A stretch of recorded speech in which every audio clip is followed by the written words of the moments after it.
Hi, John Maxwell here, and I want to talk to you on Minute with Maxwell today and for the next several days about problem solving. And the reason for that is that everybody has problems, but not everybody solves them. Not everybody wants to even deal with them. In fact, a lot of times when people have problems, they just basically look at the problem and they want to ignore it like it's not there, or they want to run from it, or they want to deny it, or even worse yet, they want to give it to somebody else. And have you ever known a problem carrier? They got a problem and they're looking for somebody to dump on. I've known all this, and you have too.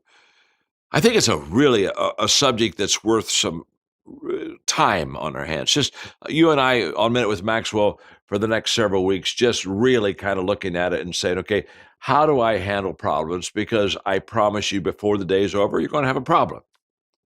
Because problems are everywhere. There are hardly two good consecutive days in any person's life because there's just something that comes up. Sometimes the problems, you could see them coming. Sometimes they blindside you.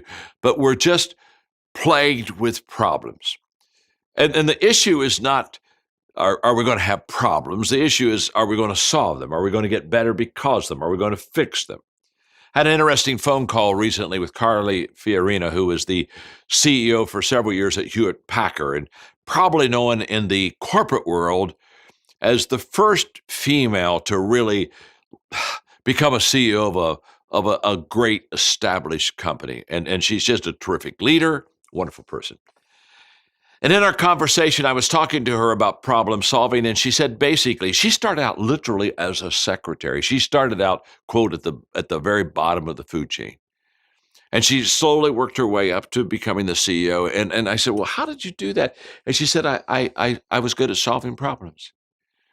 And she said, I was good about, the people around me. If they had a problem, I'd go over there and try to help them, and we'd kind of solve it.